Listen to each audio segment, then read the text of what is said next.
relationship management, risk mitigation, sustainable design, international projects, and many more. And he would be presenting on the topic, change management. So can we have a warm round of applause from all the members of the audience? Please help me welcome on stage our next speaker, Mr. Shail Gala.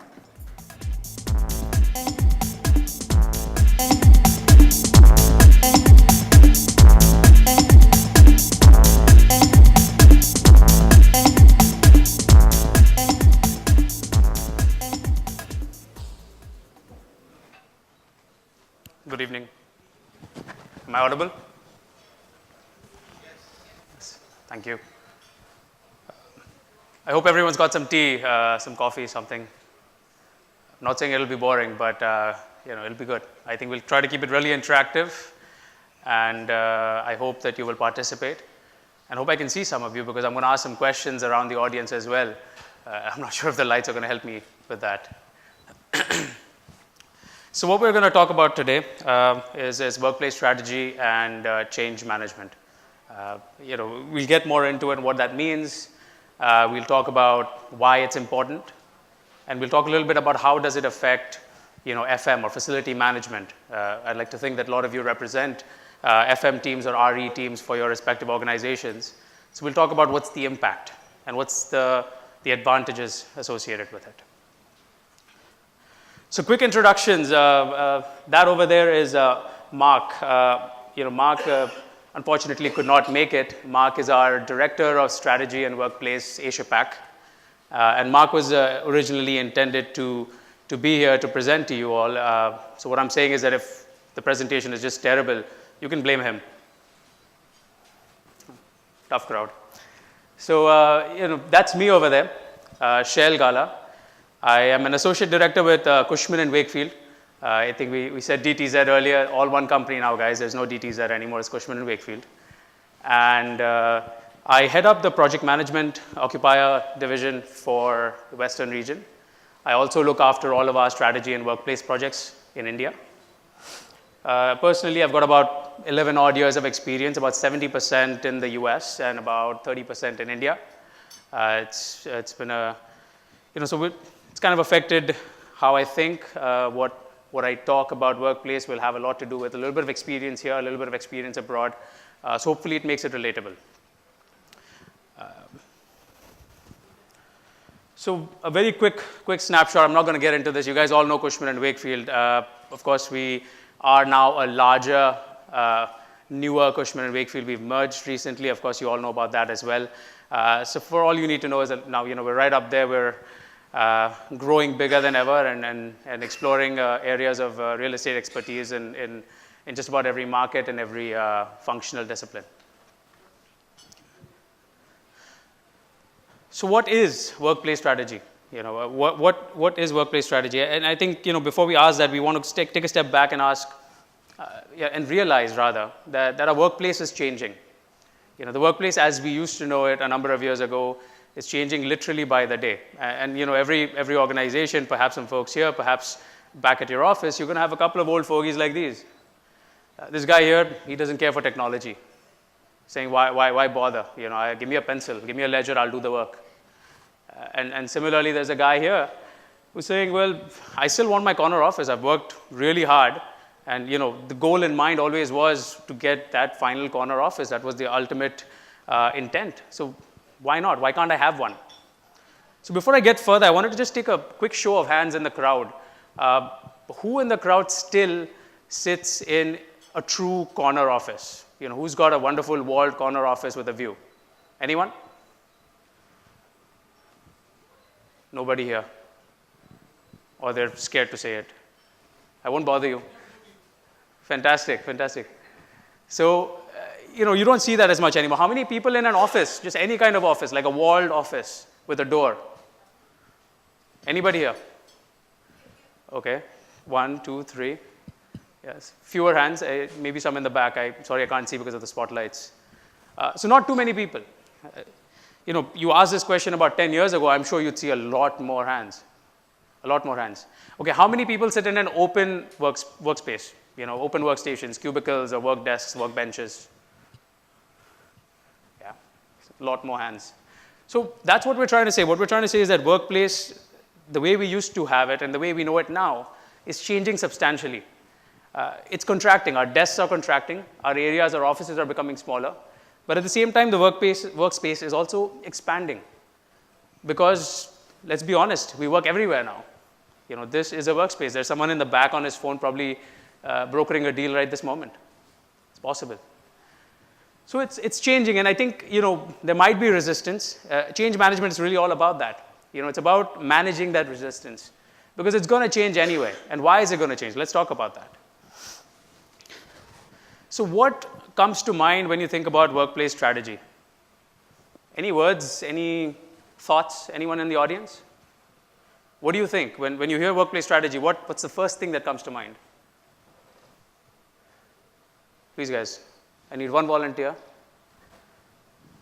Please. I think workplace strategy is the most optimal and efficient way in which people get together and work as a productivity.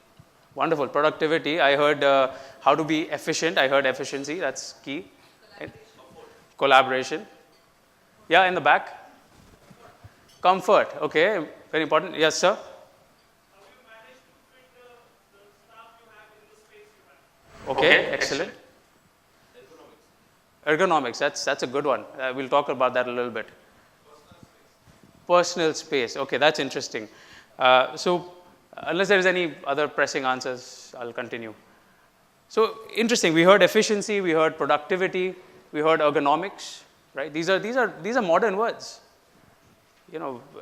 Back in the days, 10 years ago, it was about mahogany desks. No one thought about carpal tunnel syndrome. No one thought about what it means to be productive necessarily. Personal space, that's important. In fact, that's a new age of workplace strategy, starting to look at and say, okay, well, it's great that you have an open workspace. It's great that you're fitting more people into the space. But what about personal space? Whatever happened to that? So many names, right? You've heard of hot desking, I'm sure. You've heard of agile working, probably. Activity-based working, hoteling, telecommuting, home working. These are all common names, but workplace strategy isn't any of these. And yet it's all of these at the same time. It's a mix, and it's a little more scientific. It's a little more strategic. So we'll talk about that. So here's what we're going to do. We're going to first talk about why workplace strategy is important. Then we're going to talk a little bit about what it is in detail, what it is in terms of actual execution. How does it, what's the picture? And then we're going to talk a little bit about why it is important to FM or facility management. So starting with why this topic is important. I think all of us here can relate to this. I mean, there's lots of real estate leaders in the room. Real estate is probably the second or third largest item on your balance sheet. For smaller companies, maybe the topmost item on your balance sheet. Potentially, if you're in Mumbai, you're talking about huge, right? Huge impact. So you want to talk, if there's a way, if someone tells you, yes, I can save you 15, 20, 30% on your real estate costs, you're going to jump for joy. There's a bonus or a promotion there. What else? It can help manage costs. It can also help your people and organization be more productive. Gentleman up here just mentioned that, productivity. What does that mean? Does that mean giving them a nice, comfortable seat so that they'll be there all the time? Maybe not. Maybe what it really means is it's more about how do you get them to be productive while they're there? If they need to focus, are they able to focus? If they need to collaborate, are they able to collaborate? Decreased cost per person, we talked about that, I'm repeating it. Increased staff productivity. And lastly, improve the organization's agility, organizational agility. What does that mean? There's a couple of things that could mean. One, it could mean, basically it has to do with, so interestingly, I was just walking out, I was kind of nervously walking back and forth in the hallway, practicing my speech. And I saw at least about 8 or 9 different people out there from the audience here on their phones. Talking about something or another, business related. And that's organizational agility. It's the ability to work anywhere. It's the ability to work freely and having the option to do it in different ways. What else can it mean? It can mean that if you think of the organization as an organism, it's the ability for it to kind of expand and contract organically, naturally. You can grow, you can churn, you can condense without massive amounts of cost, without having to go through major repercussions. That's what workplace strategy can help you do, manage that.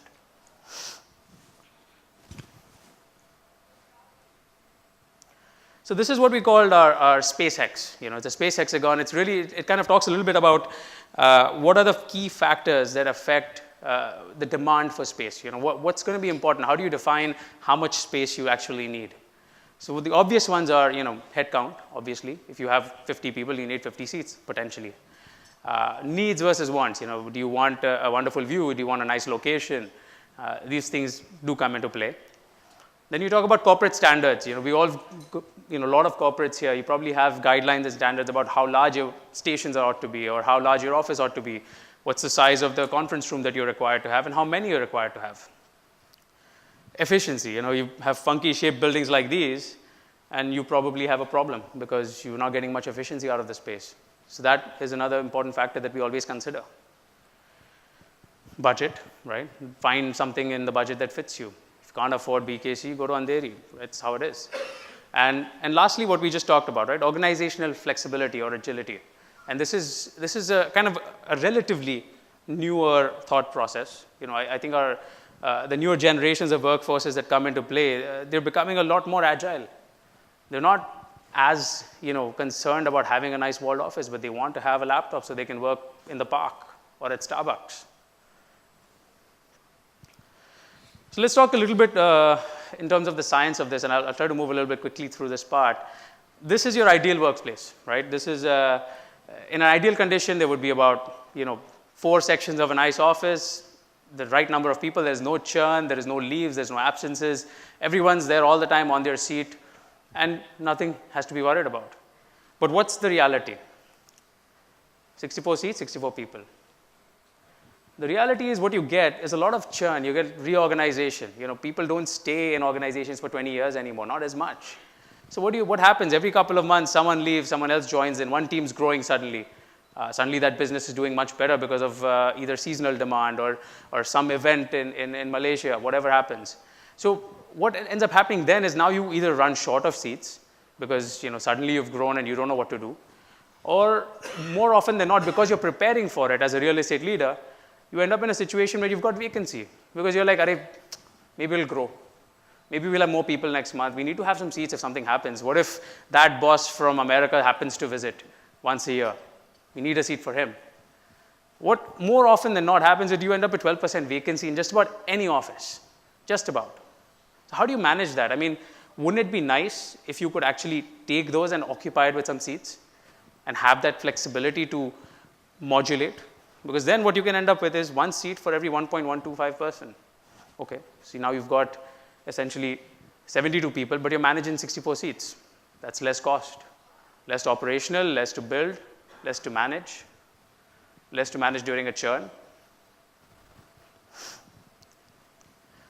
How do we do it? We basically do a lot of very empirical studies, and I'm not going to go into too much detail. If you have more questions, we can do that after the session. Otherwise, I'm going to get booed off stage. But, we do something called utilization studies, and they result in these very pretty graphs. And what you end up doing is across time, you're tracking how many people are at their seat. The dark blue indicates that they're actually sitting there. So someone walks around an office and says, this seat occupied, this seat not occupied, this seat occupied, but he's gone to the washroom. Okay, that's what results in this data. So this is what we call bums on seat. Someone's actually there. And this is, well, there's life. There's signs of life, which it means that, okay, someone's come in, put in their code, but they've now walked out to a meeting potentially. And what you see, I mean, this is just one example of a bank, that in terms of actually people sitting on seats, typically it was only 54%. And when you talk about people being in an office on any given day, only 68%. Where's the rest of the people? Either they're out on some sales meetings, or they're out on leave, they're out on absence, sick leaves. And this is consistent across all organizations, of course, at 2 different levels. So how do you manage? How do you capitalize on this? You've got a lot of unused real estate, expensive real estate. So how do you capitalize? This is a global telecom, just another example from Bangalore. 26% vacancy at the time that we studied them. And we were able to get them to evolve their strategy so that they could have a little bit more utilization. Some more graphs of what we do. It's more or less covering what I discussed. But there's people that, when you look at desks and if you see something like this, where there's a lot of, kind of coming and going, 50% utilization, that's an agile worker for you. Someone that doesn't spend all their time on a seat. So why do they need a seat? Or if they need a seat, how can you manage it better so that it doesn't just, you don't end up wasting that cost? Some typical ratios that we see, banking sector tends to be quite regulated, and they've been also at the forefront of implementing workplace strategy. So average ratios there are approximately 1.08 seats to one person.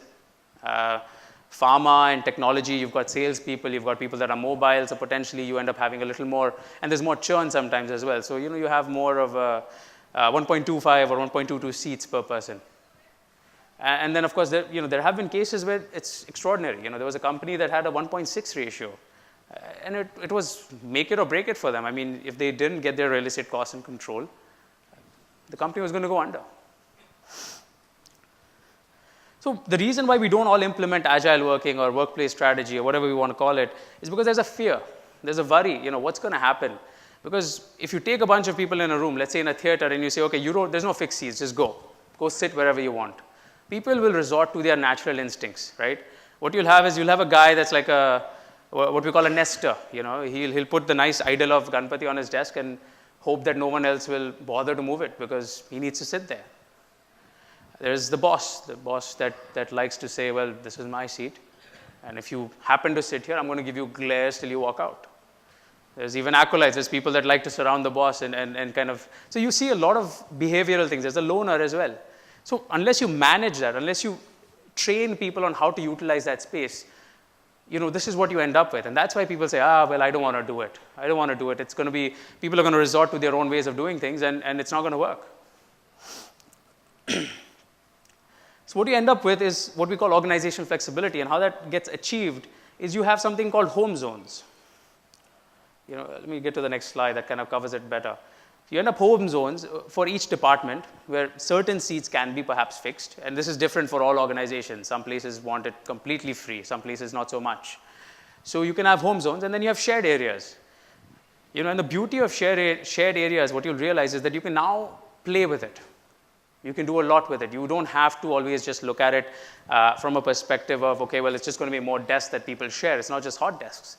What it actually is that you're doing different types of workspaces. You're doing collaborative. You're doing concentrating workspaces. You're doing areas that they can get some privacy, or perhaps some seats are part of some kind of a coffee shop or coffee zone, so people can be a little more casual. So what people get then is a choice. They get a choice to use the space based on their need for that day. If I need to type up a report, I'm not going to sit in a collaborative space. If I need to be creative, maybe I should be in a collaborative space. Just some ideas of the types of things that can be achieved. And each seat is still a seat. So it's a matter of choosing based on your function. And the number of each type that you have depends on your organization. There are organizations that don't require all of this. That's fine. Let's study it. Let's understand what you need. So space and technology and mobility, these are all the key factors of workplace strategy. Technology is extremely key. I'm not going to go into a lot of detail. Perhaps the speaker after me might.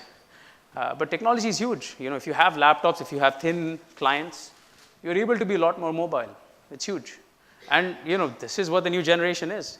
They're not accustomed to studying in a library. They pull up their laptop anywhere, they sit and they study. And that's how they want to work. They want to work anywhere, freely. And that's what they prefer to have. So next we get into a little bit of change management. And, it's kind of a cartoon, but it gets the point across that, look, I know, maybe half of you or maybe 10% of you are thinking, okay, fine, I want to do it, Shail, but how? How do we get across this divide? How do we do something that we haven't done for all these years? That's what change management is all about. Change must be enabled at multiple levels. And this is extremely high level, guys. We'll talk more detail if you want after the session. But on a high level, there's a few key things that you have to do in order to manage change correctly for workplace changes. Obtain leadership buy-in, extremely important. I think, I don't know about all parts of India, but Mumbai for one is a very hierarchical market. A lot of companies have a very strong hierarchy. It's not very flat. So unless you have leadership buy-in, it's not going to go anywhere.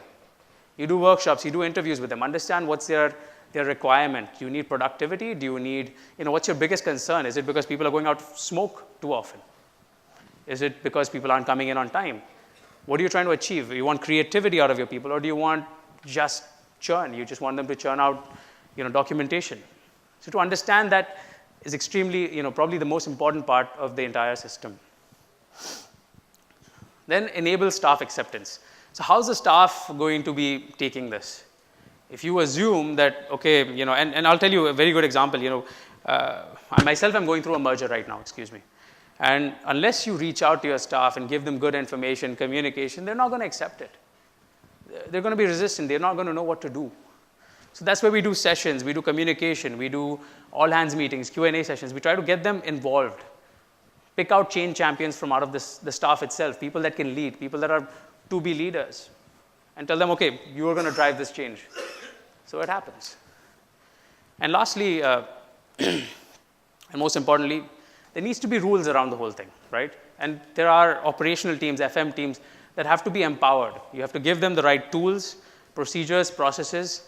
You have to give them workshops, because if you don't do that, the moment the change management team walks out, we go back to day one, because people will want to go back to how they're accustomed to being. So there has to be very firm processes around that. And again, you know, and the reason why we repeat this again is leadership backing. If that's not there, it's not going to be repeatable. It's not going to be continued.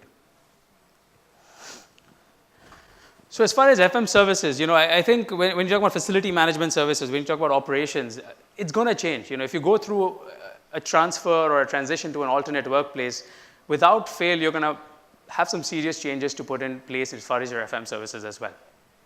Not to be worried about it, because it's not something really complex. But what you're going to find is that you're going to have a little bit more of a hotel-like service. What does that mean? If you go to a hotel, what do you expect? You go to your room, you expect that you don't even know, there is no hint that someone else had lived there right before you. That's the idea of an agile workplace. You know, when you talk about an agile workplace where multiple people could be using a workstation, the idea is that you want to have FM services that are like a hotel. The desk should be cleaned, empty, and have no signs that someone else sat there before that person. So that's an important part. FM has to take that on. Second thing is there's going to be more varied options for facility management, right? You've got different types of workspaces now. You've got more plants in the office potentially. You've got, you know, nice closed off areas. You've got extremely open areas. So how do you clean it? Maybe you've got round the clock working. So how do you manage shifts? These are all things that need to be carefully structured, and there has to be processes around it. The other aspect is different cycles, service and service levels. I kind of hit on this. You know, there's going to be lesser churn. So how do you know, manage when there is some churn? There's going to be, you know, things like more frequent telephone sanitization. I mean, needs to happen. If you're sharing a phone, people are going to be picky about these things. There's going to be new approaches about how you manage your pantry. You want to make it attractive. That's the other thing. You know, if you're going to take something away from people, you've got to give them something as well. If you're telling them you've got a smaller desk now, well, you've got free snacks at the pantry. Half the people will be all right. You know, so you've got to give something. If you're taking something away, you've got to give them flexibility. You've got to give them a nice ergonomic monitor arm so that they can adjust it as per their seat, and they don't have to sit there and complain and say, well, because that other guy sat there, now I can't see properly. So that's how you can enable it. And what does this mean for FM services, right? FM is very key. It's very central to whether this succeeds or not. You know, a change manager will walk in, process the whole thing, but unless the FM team is able to continue it, it's not going to stay. It's not going to exist beyond a month or two. And we've been able to do this in India. You know, I've been part of a couple of assignments recently where we've been able to do it, but it has to be very carefully done. So mobilization has to be perfect, right? When you do the clean start, it has to be very well orchestrated. You've got to have welcome packs, move packs. You've got to have change champions heading it. There's full cooperation. And then behavior enforcement. This is huge. How do you ensure? So clean policy is policy. You've got to be draconian about it. You know, there was a case, you know, a particular client in Singapore. The CEO had left his some newspaper at his desk. And he was really keen. He was like, all right, you know, I'm all for a workplace. I want a desk among everyone. And the cleaning person came in and she says, how can I touch that? That's the CEO's newspaper. I'm not touching it. And the change manager walked in and said, okay, you know what? Take it. Take it and put it in the box that says, we're going to throw this away if you don't take it in 3 days. That's fine. I mean, that's the kind of policy enforcement that needs to happen, because unless you do that, unless every level is fully absorbed into it, it's not going to succeed.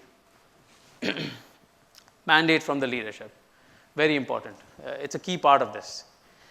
Hygiene we spoke about, you know, phones, keyboards, desks, it's got to be really well planned and well managed, because that's going to make it easier. And lastly, administration. So security has to be managed a little bit better. You've got a very open workspace. You've got to make sure that things are where they need to be, that things aren't getting lost in the process. If you're taking something away from someone's desk, it's got to go to a place where they can probably get it again. It can't disappear. And lockers. So lockers are a very big component of workspaces. We tend to move away from pedestals. Pedestals tend to be addressing. You know, if you've got a pedestal somewhere, you're going to always go there. But if you've got a locker somewhere outside, you're not going to worry about it. So quick, just a recap of change management. You know, leadership, very important, lead by example. Staff, our space instead of my desk. And lastly, at the FM team level, hotel-like user experience. If you can achieve some of these, the change falls into place. That's all I have for you guys. Thank you. I'll take some questions. Please. So, while you talked about all these things, you did talk about what the technology platform that you're going to kind of use to support all of that. Change management or the agility and flexibility is not going to work unless you can actually track some of these things. So, would you like to touch upon some of that? Yes. So I'm on the side of the picture where we actually implement, right? And as far as that technology is concerned, it's very data-based. So we collect a lot of data. It's collected in kind of using mobile technology, and then we churn it and decide on what the design of the space ought to be. I think as far as maintenance, if you're talking about, are you talking about basically after the fact? Right. So you kind of enabling this whole thing, right? Right. When you're right. coming as a change agent. Now, once you've done that and you hand over to the FM, Yeah. now it's for me to run that place. Now, how do I enable that the hotel-like feel is given to you? You check into a Leela, you check out, and that's when the housekeeping staff knows you Correct. have left. How Correct. do I know that you've left that seat and that seat is free to be cleaned? Okay, so I think I've implemented something similar in India, so I'll just speak about that.